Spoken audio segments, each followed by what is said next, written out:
I bet you know how it feels to carry a burden, and a really heavy one.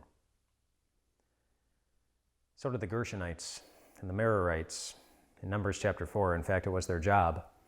These were the groups of the Levites who were responsible for carrying all the different pieces of the tabernacle from place to place as they wandered around through the wilderness.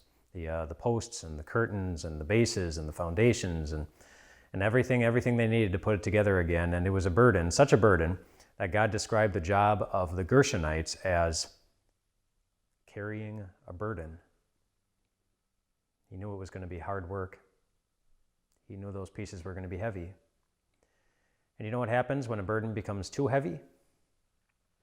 Well, I can show you in one way.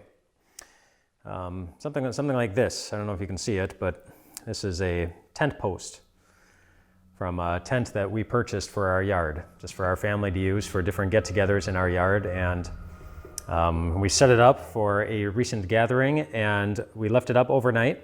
And the next morning it rained and there was wind, not powerful rain, not powerful wind, but enough that it was too much for the tent to bear, and so it bent, it cracked, and the tent fell over. And now we can't use it again. The burden overwhelmed the tent.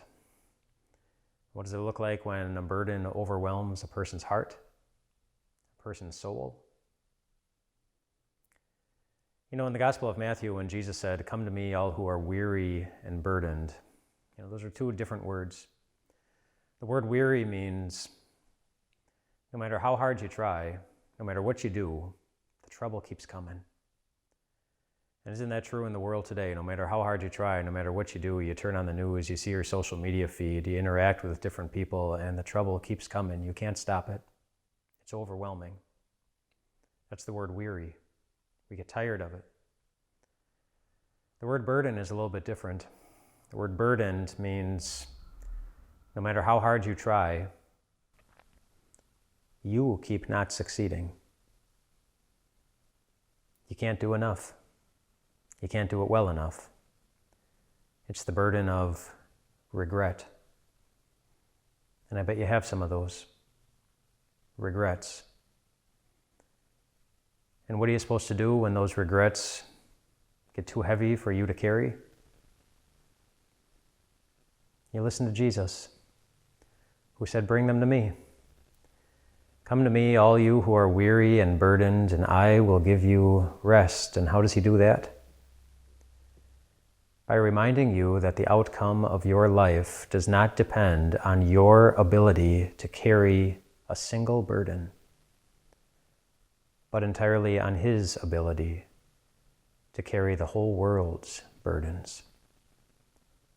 And he already did. He already did. When he took upon his shoulders the weight of all of our regrets, the weight of all of our mistakes, and he buried them in the grave where we would never have to see them again, guaranteeing that one day you would be in a place where your heart will be free, your soul will be at rest, no matter how many troubles you faced, no matter how heavy your burdens. They won't be able to touch you again. Not because we're so good at carrying burdens, but because Jesus is. Rest well tonight, my friends. Jesus carries your burdens.